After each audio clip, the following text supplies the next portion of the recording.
복된 주일 아침입니다. 이 시간에 여기까지 나오신 여러분들 위해 하나님의 크신 은혜가 함께하기를 진심으로 기원합니다.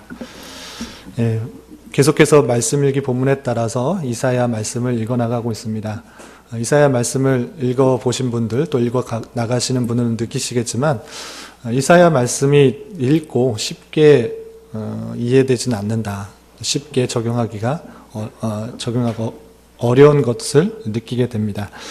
그렇지만 어렵다고 해서 성경을 읽지 않고 내가 원하는 말씀만 골라 읽다 보면 자칫 내가 원하는 하나님, 내가 만든 하나님, 나의 종교로 빠질 수 있기 때문에 우리에게 주신 66권의 성경 말씀을 골고루 빠지지 않고 살펴보는 일이 중요하다라고 할 수 있습니다. 그래서 이사야 말씀 읽기 본문을 읽고 있는데 좀 어렵고 힘들지라도 천천히 읽어가면서 그곳에서 주시고자 하는 하나님의 말씀이 무엇인지 또 그곳에 나타나는 하나님의 성격, 속성이 어떤 것인지를 좀 알아서 하나님을 균형 있게 알아가는 우리가 되어야 될 것입니다. 오늘은 말씀 읽기 본문이 이사야 50장입니다. 50장 우리가 읽은 1절부터 11절까지 앞뒤의 문맥을 또 살펴볼 필요가 있는데 이 50장의 내용을 통해서 하나님께서 뜻하신 것이 무엇인지를 먼저 살펴보고 오늘날 우리에게 어떻게 적용할 수 있는지를 생각해 보는 시간을 갖도록 하겠습니다. 먼저 교환을 보시면서 따라오시면 될 것 같고요. 교환을 보시면 문맥에서 이 50장이 차지하고 있는 위치가 어딘가 표현되어 있습니다. 늘 말씀을 읽을 때 물론 나무를 보는 것도 중요하지만 숲과 함께 나무를 같이 보는 것이 중요하겠다라고 할 수 있습니다. 그 나무의 아름다움이나 세부적인 것도 살펴보는 것도 중요하지만 이 전체 숲에서 이 나무가 어디쯤에 있는가를 함께 살펴보는 일이 필요한데요. 우리가 이사야 66장 1월과 2월 계속 읽게 되는데 우리가 어디쯤에 위치해서 이 말씀을 대하고 있는가를 먼저 생각해 보면 좋겠습니다. 계속적으로 반복해서 말씀드린 것처럼 이사야는 총 66장으로 되어 있지만 두 부분으로 나누자면 1장부터 39장까지는 이스라엘과 열방에 대한 죄악들 그리고 그것에 대한 심판 그리고 하나님께서 보내주실 메시아에 대해서 나오고 있다라고 했습니다. 그리고 40장부터 66장까지는 심판에 대한 내용보다는 위로의 말씀들이 많이 나옵니다. 그리고 회복시키시겠다라는 하나님의 말씀이 주로 나오는데 이스라엘의 영광스러운 회복의 모습 그리고 남아있는 자들이 어떠한 일들을 감당해야 될 것인가를 40장부터 66장까지 설명하고 있는 책이다라고 이해하면 좋겠습니다.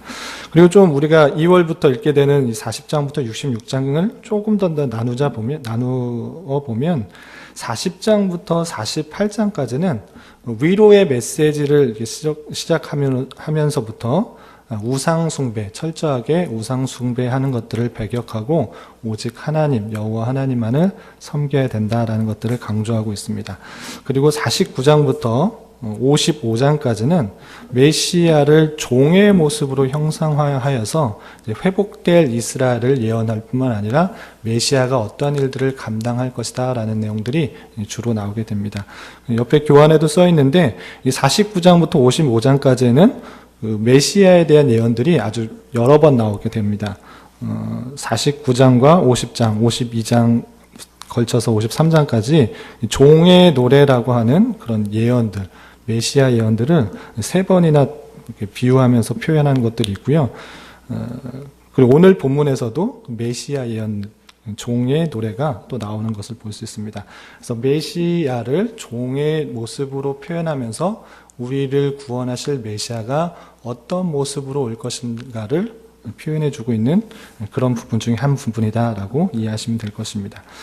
그러면 다시 본론으로 돌아와서 50장의 내용들이 어떠한 내용들이 있는가 우리가 쭉 읽었지만 한번 그냥 쭉 읽어서는 이게 무슨 내용인가 어떤 말이 쓰였는지 쉽게 이해되지는 않습니다. 그래서 내용부터 좀 살펴보고 이것들을 어떻게 적용할 수 있는지를 살펴보도록 하겠습니다. 먼저 1절에 보면 이렇게 되어 있습니다. 나 여호와가 이같이 말하노라 내가 너희의 어미를 내보낸 이혼 증서가 어디 있느냐. 갑자기 하나님께서 이같이 말하는데 내가 너희 어머니의 이혼 증서를 어디 있느냐 어머니를 내보낸 이혼 증서가 어디 있느냐 이렇게 대뜸 이렇게 말하게 됩니다. 그래서 이게 이혼 증서가 무엇인가 갑자기 하나님과 어떤가 뭐 결혼 관계가 있는가 이렇게 생각할 수 있는데 이것은 비유적인 표현이죠. 이스라엘 백성의 신부, 아내라고 표현하는 것이고 그리고 이스라엘 백성들이 죄를 지음으로 말미암아 바벨론으로 포로 간 것을 이혼하였다라는 그런 모습으로 떨어져 있는 그런 모습을 표현한 것이고요.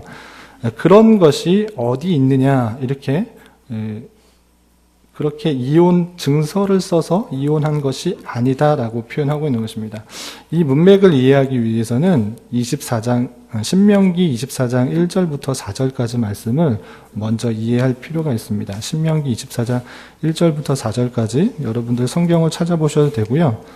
성경이 혹 없으신 분을 위해서 교환 옆에다 써놨는데 이렇게 써 있습니다. 신명기 24장부터 1절부터 4절까지는 사람과의 부부관계, 결혼관계에 있어서 혹여나 이혼을 하게 될 때에 어떻게 행해야 되는가를 표현하고 있는데 이렇게 표현되어 있습니다.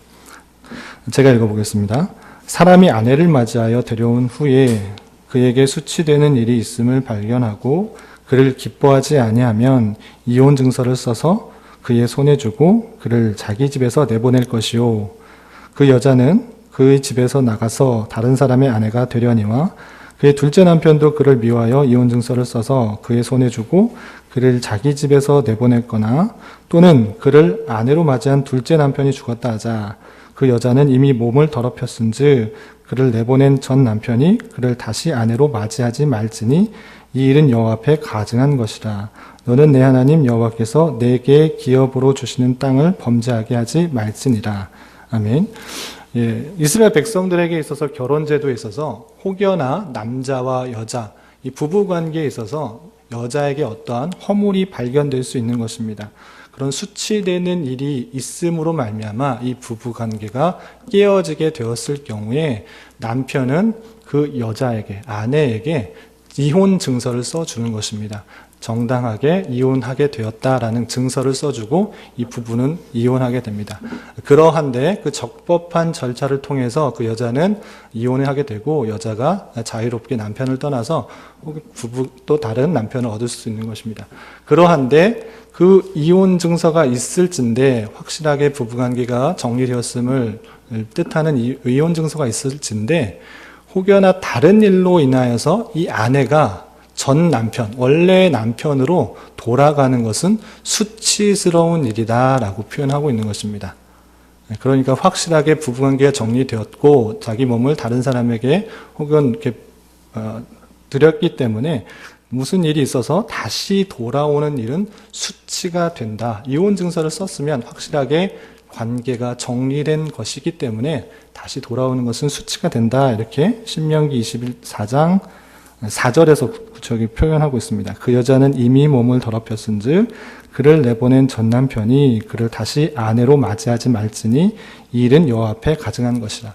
하나님 앞에서 확실하게 결혼 관계를 했다가 그 이혼 증서를 써서 그 관계가 정리된 것이면 다시 합하는 것은 하나님 앞에 수치스러운 일이고 가증한 일이 되는 것이다 라고 표현하고 있는 것입니다. 이 율법을 근거로 하여서 이스라엘 백성들에게 말을 하는 것은 무엇이냐? 내가 너희 어미에게 이혼 증서를 써낸 적이 있느냐? 이 말을 쉽게 말하면 이혼 증서를 쓴 적이 없다. 너희 아내, 너희 이스라엘 백성들, 아내된 이스라엘 백성들은 혼자 스스로 나간 것이 법적으로 정리된 것이 아니다. 분리된 것이 아니다. 그러므로 확실하게 돌아올 수 있다. 언제든지 하나님께로 돌아올 수 있는 것이다 라는 것을 표현해 주고 있는 것입니다. 하나님과의 관계를 이스라엘 백성을 어미 또는 아내와 남편 관계에 있을 때 이혼 증서를 써서 확실하게 관계가 정리되어서 완전히 떨어진 것이 아니라 이혼 증서를 써준 적이 없기 때문에 다시 돌아올 수 있는 것이다. 이렇게 표현하고 있는 것입니다. 이혼 증서가 어디 있느냐 이렇게 표현하고 있으면서 이스라엘 백성들이 언제든지 돌아오는 것이 가능함을 표현해 주고 있는 것입니다. 그 이후에는 이렇게 표현하고 있습니다. 내가 어느 체주에게 너희를 팔았느냐? 보라 너희는 너희의 죄악으로 말미암아 팔렸고 너희의 어미는 너희의 배역함으로 말미암아 내보냄을 받았느니라. 이스라엘 백성들이 비록 바벨론으로 끌려갔을지라도 그것이 남편된 하나님께서 팔았다라고 표현한 것이 아니라 그 죄악의 원인, 심판의 원인은 너희의 죄악으로 말미암아 또 너희 어미의 배역함으로 말미암아 내보냄을 받은 것이다. 하나님께서 스스로 팔았다라고 표현한 것이 아니라 그 어미 이스라엘 백성들 그의 죄악과 배역함으로 체주 바벨론에 끌려가게 된 것이다 라고 하나님께서 말씀을 하고 있는 것입니다. 계속해서 2절과 3절에서는 하나님의 능력에 대해서 오해하고 있는 것들에 대해서 지적하면서 하나님의 능력은 실제로 남편된 하나님의 능력은 어떠한 능력을 갖고 있는지 계속해서 설명하고 있습니다. 2절 보면 내가 왔어도 사람이 없겠으며 내가 불러도 대답하는 자가 없었으면 어찌 됨이냐. 내 손이 어찌 짧아 구속하지 못하겠느냐. 내게 어찌 건질 능력이 없겠느냐. 보라 내가 꾸짖어 바다를 마르게 하며 강들을 사막이 되게 하며 물이 없어졌으므로 그 물고기들이 악취를 내며 갈아여 죽으리라. 내가 흑암으로 하늘을 입히며 굵은 배로 덮느니라. 하나님의 하나님의 능력이 짧아서 능력이 없어서 구원하지 못한 것이 아니다. 건질 능력이 없어서 너희들을 구원하지 않은 것이 아니다. 하나님의 능력은 바다를 꾸짖어 마르게 하실 수도 있고 강들을 사막으로 만들 수도 있게 하고 흑암으로 하늘을 입히며 굵은 배로 덮으실 수 있는 그런 능력이 있으신 분이다. 그런데 너희는 그 하나님께 그 남편에게 돌아오지 아니하고 배역함으로 죄악으로 팔리게 된 것이다 라고 표현하고 있는 것입니다. 계속해서 4절부터 9절까지는 아까 말씀드린 것처럼 종의 노래, 세 번째 종의 노래가 나오는데 이것은 이사야, 나라고 표현하면서 설명을 하기 때문에 이사야에 대한 표현인가, 이사야에 대한 설명인가 라고 생각할 수 있는데 예전에도 말씀드린 것처럼 중의적인 표현이다. 자신이라고 표현하지만 이것은 자신에게 해당되는, 그치는 것이 아니라 실제 메시아가 감당해야 할 그 내용들을 예표하고 있는 성격을 가지고 있다라고 할 수 있습니다. 4절 보면 이사야가 자신의 사역을 이렇게 표현하고 있습니다. 이것은 자신의 사역을 그치는 것이 아니라 말씀드린 것처럼 메시아, 앞으로 올 메시아가 이러한 일들을 할 것이다 라는 것들을 표현하고 있는 것입니다. 4절 보면 주 여호와께서 학자들의 혀를 내게 주사 나로 곤고한 자를 말로 어떻게 도와줄 줄을 알게 하시고 아침마다 깨우치시되 나의 귀를 깨우치사 학자들 같이 알아듣게 하셨다. 그 사역의 일부를 설명하고 있는데 여호와께서 학자들의 혀를 내게 주었다. 1차적으로는 내게 줬다라고 했기 때문에 이사야가 받은 능력이다라고 생각할 수 있는데 그것에 그치는 것이 아니라 메시아가 감당하게 될 그 능력이 학자들의 혀를 주신 것 그리고 학자들 같이 알아듣게 하시는 능력을 받았다라고 이해하시면 될 것입니다. 5절에서도 계속 이렇게 표현하고 있습니다. 주 여호와께서 나의 길을 여셨으므로 내가 거역하지도 아니하며 뒤로 물러가지도 아니하며 하나님께서 나의 길 듣는 그런 능력들을 여셨으므로 내가 거역하지도 않고 뒤로 물러가지도 아니한다 라고 표현하고 있는 것입니다. 여기까지만 읽으면 이사야가 이렇게 사역을 감당하는구나, 이런 능력을 갖고 또 이런 사역들, 하나님의 사역들을 감당하는구나, 이사야에게만 국한되는 내용으로 생각할 수 있는데 바로 이어지는 나를 볼 때 이것이 이사야에게만 국한되는 내용이 아님을 우리가 깨달을 수 있습니다. 6절과 7절 계속해서 보면 이런 표현이 있습니다. 나를 때리는 자들에게 내 등을 맡기며 나의 수염을 뽑는 자들에게 나의 뺨을 맡기며 모욕과 침뱉음을 당하여도 내 얼굴을 가리지 아니하였느니라. 이 표현을 봤을 때 학자들은 이사야가 이러한 일을 당한 적이 없다. 바벨론을 끌어가거나 이스라엘 백성들에게 이렇게 심한 모욕을 당한 적이 없기 때문에 이것은 분명히 앞으로 메시아가 당할 내용들을 예표하고 있는 것이다 라는 것들을 공통적으로 말하고 있는 것을 볼 수 있습니다. 실제적으로 여러분들 교환에서도 보시면 또 복음서에서 잘 나타낼 수 있듯이 주님께서 당하신 고난, 등을 맡기며 뺨을 맞는 것, 침뱉음을 당하는 모욕들이 마태복음, 누가복음 이렇게 공통적으로 복음서에 나타나 있는 것을 볼 수 있습니다. 그렇기 때문에 이 이사야가 말하고 있는 나라는 것은 자신에게만 그치는 것이 아니라 앞으로 오실 메시아, 하나님의 종으로서 당하게 될 내용을 예표하고 있는 것을 알 수 있습니다. 그렇게 모욕과 수치를 당하게 될 것을 자신을 빌어서 표현하고 있는 것입니다. 또 7절 보시면 이렇게 수치와 모욕, 갖은 모욕을 당할지라도 이사야뿐만 아니라 메시아가 승리할 수 있는 이유를 7절부터 9절까지 이렇게 표현하고 있습니다. 주 여호와께서 나를 도우심으로 내가 부끄러워하지 아니하고 내 얼굴을 부싯돌같이 굳게 하였으므로 내가 수치를 당하지 아니할 줄 아노라. 나를 의롭다 하시는 이가 가까이 계시니 나와 다툴 자가 누구냐? 나와 함께 설지어다. 나의 대적이 누구냐? 내게 가까이 나올지어다. 보라, 주 여호와께서 나를 도우시리니 나를 정죄할 자가 누구냐? 보라, 그들은 다 옥같이 헤어지며 좀이 그들을 먹으리라. 이렇게 갖은 수치와 모욕을 당할지라도 7절 전반절 주 여호와께서 나를 도우심으로, 또 8절 전반절 나를 의롭게 하시니가 가까이 계시니, 9절 보라 주 여호와께서 나를 도우시리니, 이 모든 것들을 감당할 수 있을 뿐만 아니라 승리할 수 있다. 모든 수치를 감당할 뿐만 아니라 모든 그런 모욕 속에서도 승리하고 일어날 수 있다라는 것들을 표현하고 있습니다. 그것이 하나님께서 함께 하심으로 이 일들이 가능하다라고 표현하고 있는 것입니다. 마지막으로 10절, 11절에서는 이스라엘 백성들에 대한 마지막 권면 그리고 경고를 하고 있습니다. 10절 보면 너희 중에 여호와를 경외하며 그의 목소리를 청종하는 자가 누구냐? 흑암 중에 행하여 빛이 없는 자라도 여호와의 이름을 의뢰하며 자기 하나님을 께 의지할지어다. 하나님을 경외하고 하나님의 목소리를 청종하는 것이 그렇게 해야 될 것이고, 그렇게 할 때 흑암 중에 행하며 빛이 없는 자라도 여호와의 이름을 의뢰하며 또 자기 하나님께 의지하며 나가야 될 것을 권면하고 있습니다.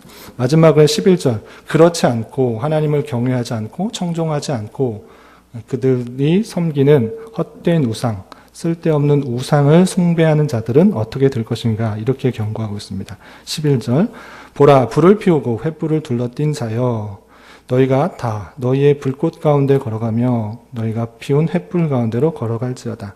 너희가 내 손에 얻을 것이 이것이라. 너희가 고통이 있는 곳에 누우리라. 불을 피우고 횃불을 둘러띈 자여, 이것은 우상 숭배의 한 대표적인 모습으로 드러나는 것인데, 그렇게 할 때 그렇게 아무리 해보아라, 그렇게 너희들이 헛된 우상에 쓸데없는 짓을 해보아라, 그렇게 될 것이면, 하나님을 의지하지 않고 계속적으로 헛된 우상을 의지할 경우에 너희들이 하나님 내 손에서 얻을 것은 너희가 고통 있는 곳에 누울 것밖에 없다라고 경고하는 말씀이 오늘 50장의 말씀입니다. 그렇다면 이 말씀을 통해서 우리가 어떤 것을 좀 적용하고 우리 삶에 적용했으면 좋겠는가, 4가지 정도 한번 살펴볼까 합니다. 여러분 교환 뒷면에 있습니다. 4가지 정도를 좀 생각해 봤는데요. 먼저 1절 전반절에 아까도 설명한 것처럼 하나님께서 이렇게 말하고 있습니다. 이혼 증서를 주지 않았다. 내가 너희 어미를 내보낸 이혼 증서가 어디 있느냐. 강조하는 표현입니다. 주지 않았다. 너희 어미를 내보낼 때 이혼 증서를 주지 않았다. 스스로 나갔다. 정확하게 부부관계가 깨진 것이 아니다라고 표현하고 있는 것입니다.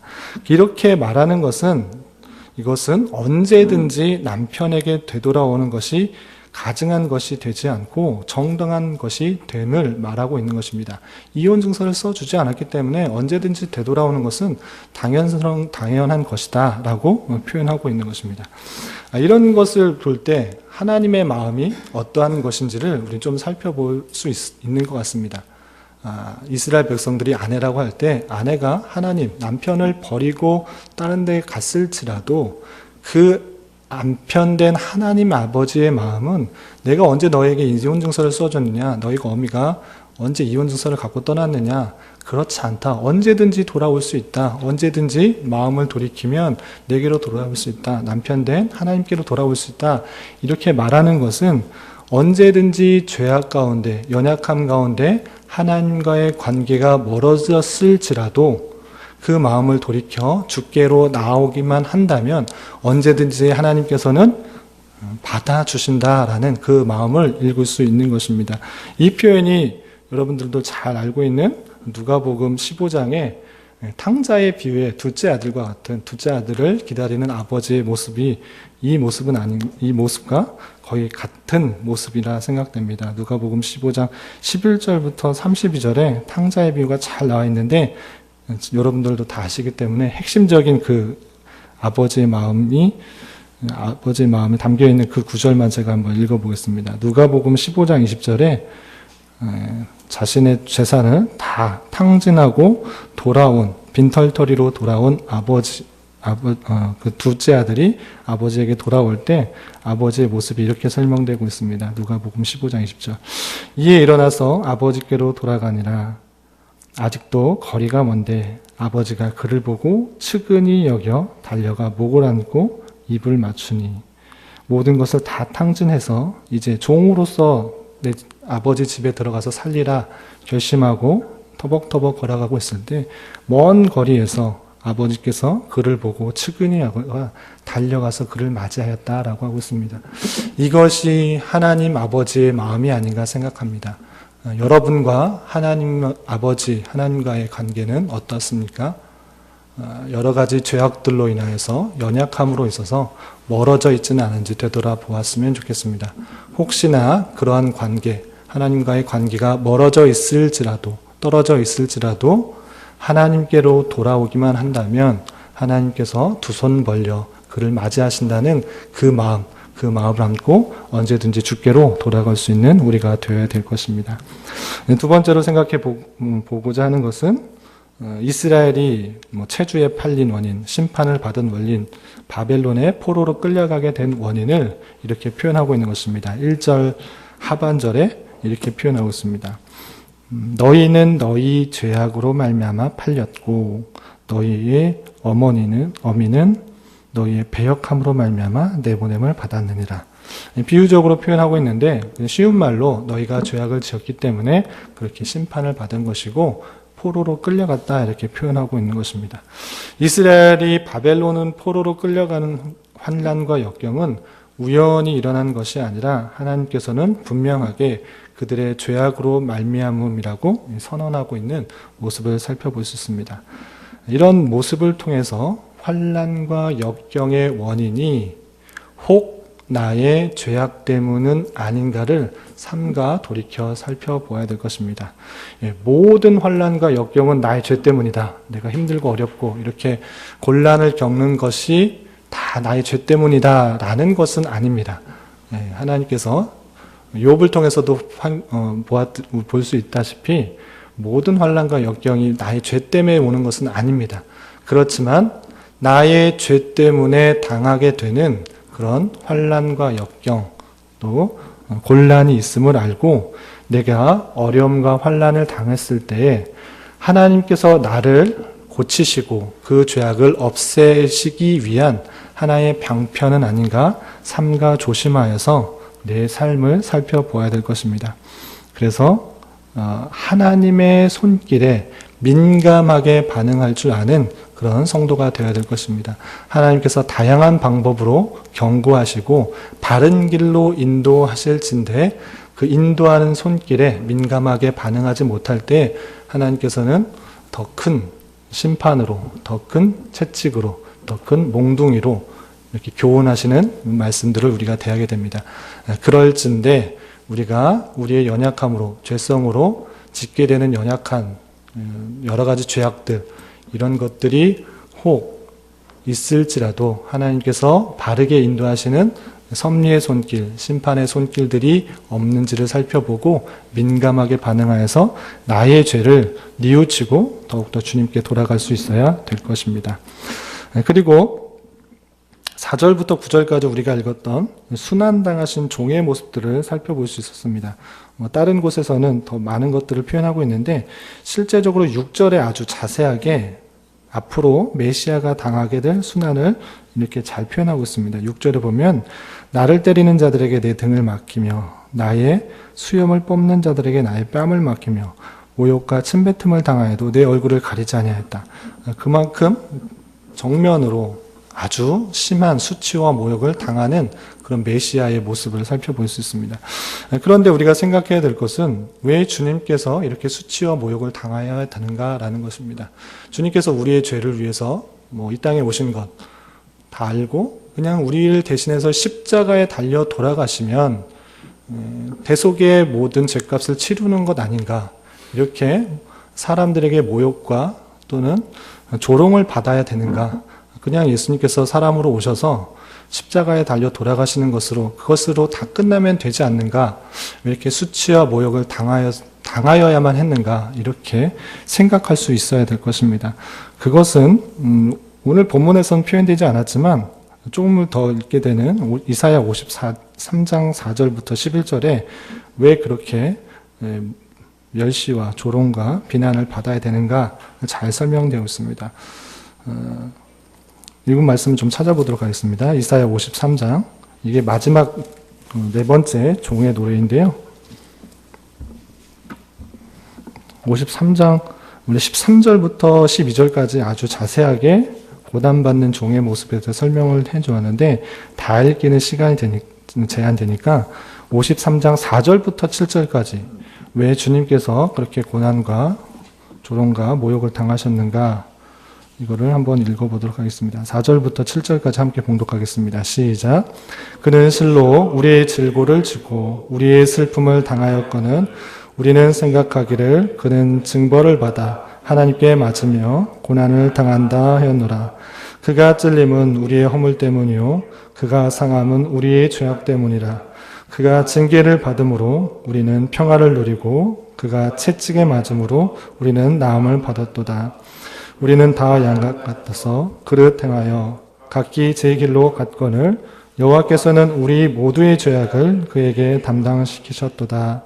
그가 곤욕을 당하여 괴로울 때도 그의 입을 열지 아니하였으며 마치 도수장으로 끌려가는 어린 양의 털 깎는 자 앞에서 잠잠한 양같이 그의 입을 열지 아니하였도다. 아멘. 예. 그가 찔림은 우리의 허물 때문이요 그가 상함은 우리의 죄악 때문이라.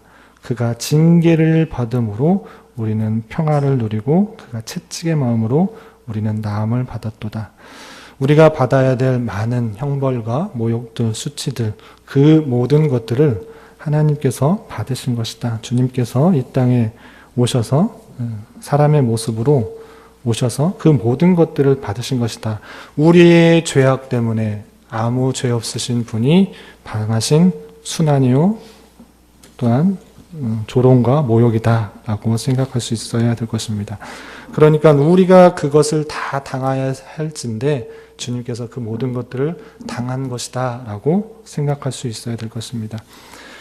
주님께서 우리를 대신하여 순환받으신 것은 세상으로부터 시험받는 인간들을 또한 채율하시는 진정한 대사장으로서의 역할을 또 감당하시기 위함입니다. 우리의 죄악 때문에 그가 고난과 또 수치를 당하신 것이고, 또 히브리서 2장 18절, 4장 15절, 5장 7절, 9절을 보면 주님께서 대제사장으로 인간의 모습으로 오심으로 말미암아 우리의 모든 것들을 채울하신 것이다 라고 표현하고 있습니다. 히브리서 2장 18절 보면 그가 시험을 받아 고난을 당하셨은즉 시험 맞는 자들을 능히 도우실 수 있느니라. 주님께서 이런 것들을 다 경험하심으로 말미암아 우리가 겪게 되는 것들을 다 아신다라고 표현하고 있습니다. 또 4장 15절에 우리에게 있는 대제사장은 우리의 연약함을 동정하실 이가 아니요 모든 일에 우리와 똑같이 시험을 받으시니로되 죄는 없으시니라 라는 표현들, 또 히브리서 5장 7절부터 9절까지 그는 육체에 계실 때에 자기의 죽음에 능히 구원하실 이에게 심한 고통과 눈물로 간구와 소원을 올렸고 그의 경건하심으로 말미암아 들으심을 얻었느니라. 그가 아드시면서도 받으신 고난으로 고난으로 순종함을 배워서 온전하게 되셨은즉 자기에게 순종하는 모든 자에게 영원한 구원의 근원이 되셨다라고 표현하고 있습니다. 주님께서 우리의 죄신 순환을 방하심으로 말미암아 우리가 죄 씻음을 받을 수 있는 것들을, 또한 주님께서 그 모든 것들을 아시고 진정한 대제사장으로서의 역할들을 수행하기 위해서 우리가 당하는 모든 고난과 그런 아픔들을 체휼하시기 위해서 그런 것들을 당하게 되었다라는 사실들을 우리는 기억해야 될 것입니다. 주님께서 당하신 그런 모욕과 조롱들, 그런 것들 생각하면서 나 때문에 당하신 고난이다 생각하시고 진정으로 감사해야 될 것이고, 그분께서 실제적으로 그런 조롱과 모욕, 수치를 당하는 것, 우리의 당하는 어려움, 모욕, 수치, 이것들을 모르시는 분이 아니라 아시는 분이시다. 우리의 연약함들을 다 체휼하시는 그런 분이다라고 생각할 수 있어야 될 것입니다. 그러한 것처럼 우리는 예수 그리스도가 당하신 고난 그리고 죽음을 통해 대속의 은혜를 받은 자로서 진정한 감사가 있어야 될 것이고, 또한 우리에게 맡겨진 십자가를 잘 지고 주님을 따라야 될 것입니다. 주님께서는 이 땅에 오셔서 많은 수치와 모욕, 조롱을 받으시고 십자가에 달려 돌아가심으로 그 역할들, 그 사역들을 감당하셨습니다. 그것들을 외면하지 않으시고 주님을 의지함으로 그 모든 것들을 다 감당하셨습니다. 그러할진대 마지막으로 주님께서 제자들에게 또한 부탁하는 것은 무엇이냐? 마태복음 16장 24절에 이렇게 표현하고 있습니다. 이에 예수께서 제자들에게 이르시되 누구든지 나를 따라오려거든 자기를 부인하고 자기 십자가를 지고 나를 따를 것이라. 주님께서 이 십자가를 외면하지 않으시고 잘 감당하셨다. 그리고 우리 또한 어떻게 해야 되는가라고 했을 때는 자기를 부인하고 자기 십자가를 지고 주님을 따를 것이다. 주님의 구원을 받은 자로서 주님을 따라갈 때에 그냥 빈손으로 맨몸으로 가는 것이 아니라 자기 십자가를 지고 따르라라고 하신 말씀들을 기억해야 될 것입니다. 주님께서 그 십자가를, 그 모욕을, 그 침뱉음과 조롱들을 멀리하지 않으시고 모두 체휼하신 것처럼 우리 또한 우리에게 맡겨진 저마다의 십자가를 잘 지고 그것이 무엇인지를 잘 살펴서 그것들을 잘 감당할 수 있어야 될 것입니다.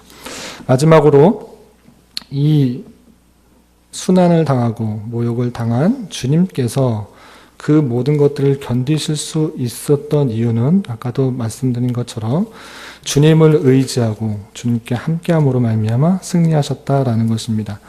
7절에서도 주 여호와께서 나를 도우심으로, 8절에서도 나를 의롭다 하시는 이가 가까이 계시니, 9절에서도 보라 주 여호와께서 나를 도우시리니, 주님께서도 하나님을 의지함으로 말미암아 이 모든 것들을 감당할 수 있을 뿐만 아니라 승리하셨다라는 사실들을 잊지 말아야 될 것입니다.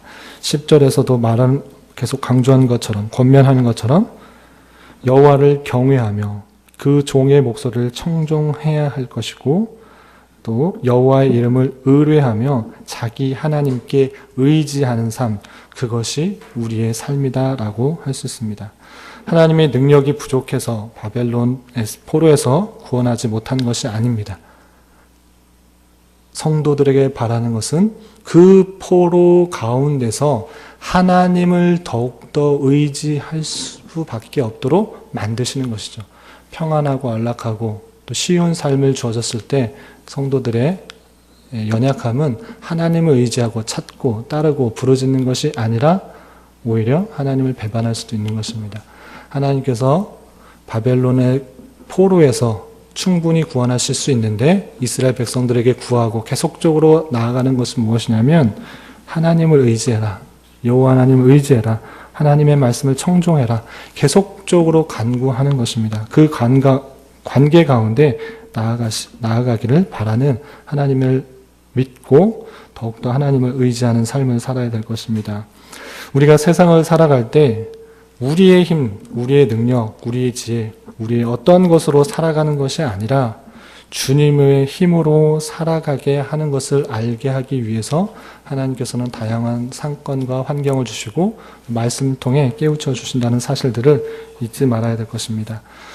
다양한 환경 속에서 우리가 승리할 수 있는 오직 한 길은 주 여호와께서 도우심으로 우리가 승리할 수 있다라는 사실들을 알아야 될 것입니다. 그러한 줄 알아 모든 상황을 주께 맡기며 매 순간을 주님의 도우심으로 의지하며 살아가는 자로서 삶을 살아가야 될 것입니다. 말씀을 정리할까 합니다. 이 세상을 살아가다 보면 여러 가지 일들과 상황이 내 뜻과 내 마음대로 내 생각대로 되지 않는 경우가 너무 많이 있는 것을 보게 됩니다. 뿐만 아니라 알 수 없는 내 죄 때문이 아닌 것 같은 그런 환난과 핍박 또 역경과 조롱을 당하기도 합니다. 이러한 상황이 있을 때 이 또한 하나님께서 택하신 백성을 거룩하게 하시기 위한 하나님의 연단의 손길은 아닌지 삼가 내 자신의 허물과 또는 죄악, 내 자신의 연약함들을 살펴볼 수 있어야 될 것입니다. 또한 그러한 것이 아닐지라도 나의 죄악, 나의 연약함, 나의 허물 때문이 아닐지라도 그러한 상황이 있을 때 실망과 낙담, 좌절과 포기를 할 것이 아니라 이 상황 속에서 하나님께서는 더욱더 주님을 의지하고 찾고 청종하시기를 바라는 상황이구나로 생각할 수 있어야 될 것입니다.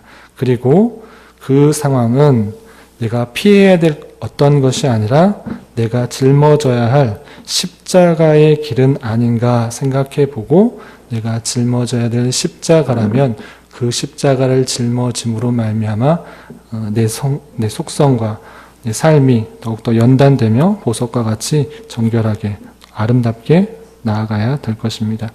그러할 때 그 십자가를 질 수 있는 힘과 능력 그리고 지혜와 담대함을 달라고 간구하며 나아갈 수 있어야 될 것입니다. 그러할 때 하나님께서 주시는 힘과 능력과 은혜로서 그 모든 것들을 감당하고 나를 통하여서 우리를 통하여서 하나님의 선하신 계획이 또 빛과 소금으로서의 역할들을 잘 감당하게 될 수 있는 줄 믿습니다. 이러한 것들을 잘 감당할 수 있는 저와 여러분이 되시기를 주님의 이름으로 부탁을 드리겠습니다. 기도하겠습니다. 하나님 아버지 감사합니다. 오늘 말씀을 통하여 하나님께서 이스라엘 백성들의 심판 가운데서도 끝까지 다시 되돌아오기를 기다리시는 마음을 배웠습니다. 우리의 연약함을 체휼하시고 동정하시는 하나님께 우리의 모든 상황을 맡기며 의지하는 자 되게 하여 주시고 여러 가지 어려운 상황을 만날지라도 삶과 자신을 되돌아보며 주님의 뜻 가운데 살아가는지 생각하게 하여 주시며 우리의 맡겨진 십자가를 기쁨과 감사함으로 받아 주님의 걸어가신 길을 잘 따라가는 자 되게 하여 주시옵소서. 예수님의 이름으로 기도드리옵나이다. 아멘. 다 같이 일어나셔서 찬송가 341장